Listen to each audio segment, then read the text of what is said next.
தக் லைஃப் படம் பார்த்தாச்சு. இப்போ விமர்சனத்தை பார்த்துடலாம். மெட்ராஸ் டாக்கீஸ் அண்டு கமலுடைய ராஜ்கமல் ஃபிலிம்ஸ் இன்டர்நேஷனல் நிறுவனம், இந்த 2 கம்பெனி சேர்ந்து இந்த படத்தை தயாரிச்சிருக்காங்க. இந்த படத்தை வந்து மணிரத்னம் டைரக்ட் பண்ணியிருக்காரு. கிட்டத்தட்ட 36 ஆண்டுகளுக்கு பிறகு கமலஹாசனை வச்சு இந்த படத்தை அவர் டைரக்ட் பண்ணியிருக்காரு. இதில் கமலஹாசனோட சிலம்பரசன் டிஆர், அசோக் செல்வன், த்ரிஷா, அபிராமி, ஐஸ்வர்யா லக்ஷ்மி, நாசர், ஜோஜு ஜார்ஜ், அப்புறம் வந்து மகேஷ் மஞ்சுரேக்கர் உள்ளிட்ட பல நட்சத்திர பட்டாளங்கள் நடிச்சிருக்காங்க. இந்த படத்தினுடைய கதைக்களம் அப்படின்னு பார்த்தா ஒரு கேங்ஸ்டர்ஸ் கதை தாங்க, ரெகுலரான கேங்ஸ்டர்ஸ் கதை. ஸோ அதை வந்து எப்படி கொஞ்சம் ஃப்ளேவராக மாற்றி சொல்லியிருக்காரு, அதுதான் இந்த தக்லீஃபோட கதையாக இருக்கும். அதாவது எப்படி நாயகன் படத்தை 80s சுவாரஸ்யமாக சொன்னாரோ, இந்த 2025ல் தக்லைஃப் மூலியமாக ஒரு கேங்ஸ்டர் கதையோடு வந்திருக்காரு மணி. டெல்லியில் வந்து ஒரு மிகப்பெரிய கேங்ஸ்டராக இருக்கவர் கமலஹாசன், அவருடைய அண்ணன் வந்து நாசரு. ஸோ அவங்களுக்கு உதவி துணையாக வந்து அவங்க கூடவே வந்து உறுதுணையாக இருக்கிறது ஜோஜு ஜார்ஜும் அப்புறம் பகவதி பெருமாளும். ஸோ இந்த குரூப்பை எப்படியாவது என்கவுண்டர் பண்ணணும் அப்படின்னு போலீஸ் பிளான் பண்ணுறாங்க. அதுக்கு ஆப்போசிட் குரூப்பாக இருக்கக்கூடிய மகேஷ் மஞ்சுரேக்கர் மூலிமா ஒரு விஷயத்த பண்ணுறாங்க. அதுலேருந்து எஸ்கேப் ஆகிறப்ப போலீஸ் வந்து ஃபயரிங் பண்ணுறாங்க. அதில் வந்து குமரவேலுங்கிற ஒரு பேப்பர் போடுற ஒருத்தரை ஷூட் பண்ணிடுறாங்க கமல் தரப்புலேருந்து ஒரு ஆள். அந்த குமரவேல் இறந்து போனார். குமரவேலோட பையன் தான் வந்து சிம்பு. ஸோ சின்ன பையனா பார்த்த உடனே அப்பாவை பார்த்து கதறான். அதை பார்த்த கமல் வந்து அவனை கூட்டிகிட்டு போகிறாரு. கூட்டிகிட்டு போய் தான் மகன் போலவே வளர்க்குறாரு. அந்த கூட்டத்திலே தன்னோட தங்கையும் அந்த சிம்பு மிஸ் பண்ணிடுறாரு. ஸோ அதையும் ஒரு நாள் கண்டுபிடிச்சி தரேன் அப்படிங்கிற வாக்குறுதி கொடுத்துட்டு கூட்டிகிட்டு போய்டுறாரு. ஸோ பையன் மாதிரியே வளர்க்குறாரு. கமல் அபிராமி வந்து ஒய்ஃபாக இருக்காங்க. இந்த ஃபேமிலியில் வந்து அவங்களுக்கு ஒரு பொண்ணு இருக்குது. அந்த பொண்ணு கல்யாணத்தையும் சிம்பு வந்து பேசி முடிச்சு நடத்தி வைக்கிறாரு. இப்படி நல்லா போயிட்டு இருக்க அவங்க லைஃப் வந்து திடீர்னு வந்து ஒரு பிரச்சனை முன்னிறுத்துது. என்னன்னா, அந்த மகேஷ் மஞ்சுரேக்கர் குரூப்லேருந்து வந்து எப்படியாவது இவங்களை வந்து காலி பண்ணிடணும் அப்படின்னு நினைக்கிறாங்க. இந்த பக்கம் பார்த்தீங்கன்னா நாசருக்கு என்னன்னா, எப்போ பார்த்தாலும் தம்பி தானே முன்னே இருக்கிறான், தம்பி இடத்துக்கு நம்ம எப்படி வர்றது அப்படின்னு ஒரு பிளான் போடுறாரு. அந்த பிளான்குள்ளே வந்து சிம்புவையும் உள்ளே இழுத்து விடுறாரு. சிம்பு உள்ளே இழுத்து விட்டோன்னே கமலை வந்து இமயமலைக்கு கூட்டிகிட்டு போய் அங்கே சுட்டு வீழ்த்துறாங்க. அதுக்கப்புறம் கமலுக்கு என்ன ஆச்சு, அவர் அங்கிருந்து மீண்டு வந்தாரா அப்படிங்கிறது தான் அந்த படத்தினுடைய ஒன்லைன் ஸ்டோரி. ஸோ கமல் இந்த வயசுலேயும் இவ்வளோ ஒரு ஆக்ஷன் பேக்கேஜோட இவ்வளோ எனர்ஜியோடு நடிக்க முடியுமா அப்படின்னா நிச்சயமாக அது நம்ம கமலஹாசன் மட்டும்னால முடியும். அவ்வளோ அழகாக பண்ணியிருக்காரு. ஸோ முதல் பாதியை ரொம்ப விறுவிறுன்னு கொண்டு போயிட்டாங்க. இன்ட்ரோல் பிளாக்ல வந்து இந்த பக்கம் சிம்பு, இந்த பக்கம் கமல். ஸோ தெரிஞ்சு போச்சு இனி வார் வந்து இவங்க 2 பேருக்குள்ளதான்ட்டு. அதுக்கப்புறத்தை என்ன சுவாரஸ்யமாக கொடுக்க முடியும் அப்படிங்கிறப்ப தான் கதையில் லாக ஆரம்பிக்குது. அப்படியே லாக் ஆகி செகண்ட் ஹாஃபில் வந்து கொஞ்சம் சீட்டை விட்டு நெளிகிற மாதிரியான ஒரு சுச்சுவேஷன்லாம் கிரியேட் பண்ணிடுது.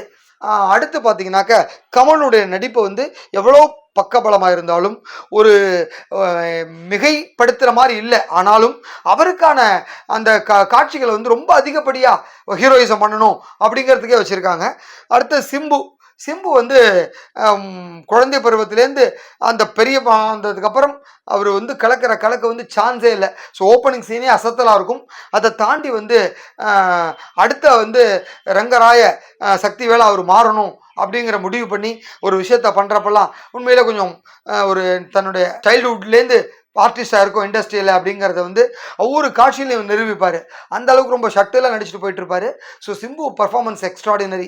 பட் கிளைமாக்ஸ் தான் கொஞ்சம் அவருக்கு பேக் ஃபயர் ஆகிற மாதிரி ஒரு கிளைமாக்ஸ் வச்சுட்டாங்க. அதை தாண்டி வந்து நாசர் ஸோ எப்பொழுதும் போல் ஒரு வில்லத்தனம் கலந்த நடிப்பை கொடுத்துருக்காரு. அவர் கூடவே இருக்கிற ஜோஜு ஜார்ஜ் மலையாள நடிகர். இப்போ ரீசெண்டாக கூட ரெட்ரோ படத்தில் சூர்யாவுக்கு அப்பாவா சூப்பராக ஒரு கேரக்டர் பண்ணி மிரட்டியிருப்பார். இதில் வந்து கமல் கூடவே இருக்கிற மாதிரியான ஒரு கேரக்டர். அப்புறம் பகவதி பெருமாள் ஸோ காமெடி இந்த மாதிரியான ஒரு கேரக்டர் நடித்தவர் இதில் வில்லத்தனமான கேரக்டரில் மிரட்டியிருக்கார் அவரும். இதை தாண்டி வந்து பாலிவுட் நடிகர் மகேஷ் மஞ்சுரேக்கர் அவர் வந்து ஸோ இந்த டெல்லிக்கு தேவையான ஒரு முகத்தை அழகாக ஒரு நார்த் இந்தியன் முகமாக கொடுத்துருக்காரு மணி சார். ரொம்ப நல்லா அவரும் நடிச்சிருக்காரு. அப்புறம் அபிராமி ஸோ கமலோட ஒய்ஃபாக ரொம்ப அழகான ஆக்டிங்கை கொடுத்துருக்காங்க. எங்கேயுமே மிகையா தெரியல அவங்களோட ஆக்டிங். அப்புறம் த்ரிஷாவுக்கு வந்து சிம்பு தான் ஜோடியாக இருப்பார் அப்படின்னு பார்த்தா பயங்கரமான ட்விஸ்ட்டு. டீசரை பார்க்குறப்பே தெரிஞ்சுது, ட்ரெய்லரை பார்க்குறப்பையும் தெரிஞ்சுது. ஆனால் இந்த படத்தில் போய் பார்த்தா இன்னும் கொஞ்சம் பயங்கரமான அதிர்ச்சியான ட்விஸ்ட்லாம் இருக்குது. ஸோ த்ரிஷா வந்து அந்த அளவுக்கு கமலுக்கு ஒரு காம்போவை காமிச்சு ஒரு புது ஃப்ளேவரை கொடுத்துருக்காங்க அவங்களுக்கு. அப்புறம் அதை தாண்டி வடிவுக்கரசி, வையாபுரி, சின்னி ஜெயந்த் இப்படி ஏகப்பட்ட பேர் படத்தில் இருக்காங்க. சேத்தன் கூட இருக்கார். பல பேருக்கு டைலாகே இல்லை படத்தில். பல பேர் வந்து கூட்டத்தில் ஒருத்தர நிற்கிறாங்க. ஆனாலும் அந்த படத்தை வந்து எல்லாரையும் கூப்பிட்டு வேலை வாங்கி அவங்களுக்கு ஒரு ஸ்க்ரீன் ஸ்பேஸை ஏற்படுத்தி கொடுத்துருக்காரு மணி சார். இதை தாண்டி வந்து இந்த படத்தில் சொல்லணும் முக்கியமான 2 விஷயங்கள் அப்படின்னு பார்த்தா, ரஹ்மானோட மியூசிக் ரொம்ப ஆப்டாக அழகாக பொருந்திருக்கு. அதுவும் அவரோட இசையில் அந்த பாடல்கள்லாம் ரொம்ப பிரமாதமாக இருக்குது. இப்போ ரீசெண்டாக அந்த ஆடியோ லான்ச்சில் வந்து முத்தமழை பாடலை வந்து பாடின பாடலை வந்து சின்மயி பாடி அவ்வளவு ஒரு சென்சேஷன் ஆச்சு, பிரச்சனையாச்சு. அந்த பாட்டே கடைசியில் படத்தில் இல்லை. அதுதான் பெரிய காமெடியே. என்னடா அது இப்படி ஆச்சு, படத்தில் எப்படி இருக்க போகுது, அந்த படத்தோடு பார்க்குறப்ப அந்த பாட்டு பிடிச்சிடும்னு பார்த்தா, நாங்கள் வச்சாதானே நீங்கள் ரசிப்பீங்க, அதை தூக்கிடும்னு சொல்லி படத்துலேயும் தூக்கி எறிஞ்சிட்டாங்க பாட்டையே. அது இல்லை. அப்புறம் விண்வெளி நாயகாவை பற்றி நிறைய பேசியிருந்தாங்க எல்லாரும். ஸோ பெரிய லெவலில் இருக்கும் பிக்சரைசேஷன் பார்த்தா, அது படமாக முடிஞ்சு அந்த எழுத்து ஓடிக்கிட்டு இருக்கப்ப கடைசி 2 லைனாக போட்டிருக்காங்க. அதுவும் புஷ்ஷுன்னு ஆகிப்போச்சு. மற்ற 2 பாடல்கள் வந்து தாளம் போட வச்சிருக்கு, நல்லா இருக்குது. பேக்ரவுண்ட் ஸ்கோர் அமேசிங்காக பண்ணியிருக்காரு. அப்புறம் ரவி கே சந்திரன் ஒளிப்பதிவு உண்மையிலே அவரை பற்றி சொல்லி ஆகணும். அந்த அளவுக்கு கிட்டத்தட்ட ஒரு 5-6 ஸ்டேட்டில் இந்த கதை நடக்கிற மாதிரி கொண்டு போகிறார் மணி சார். எல்லா ஸ்டேட்லேயும் அந்த முக்கியமான சீன்ஸை கேப்சர் பண்ணி ஸோ கண்ணுக்கு வந்து விருந்து படைச்சிருக்காரு. நம்ம ஒரு ட்ராவல் போயிட்டு வந்து ஒரு ஃபீல் கொடுத்துருது. ஸோ ரவிகன் சந்திரனோட கேமரா ஒர்க் எக்ஸ்ட்ராடினரி. அடுத்து பார்த்தீங்கன்னா இந்த படத்துக்கு பெரிய மைனஸ் அப்படின்னா செகண்ட் ஹாஃப் ஸ்க்ரீன் பிளேயில் கோட்டை விட்டதாங்க. அதாவது ஃபர்ஸ்ட் ஹாஃப் வந்து அவ்வளோ அழகாக கொண்டு போயிருந்தார். செகண்ட் ஹாஃப் வந்து இவங்க 2 பேரும் தான் எதிரெதிர நிற்க போகிறாங்கன்னு தெரிஞ்சதுக்கப்புறம் அதுக்கப்புறம் அடுத்த சுவாரஸ்யம்னு சொல்லணும் இல்லையா, ஸோ அது கதையில் இல்லாமல் போச்சு. அங்கே தான் கதை பலகீனமாகி அப்படியே டொயின் ஆகி போச்சு.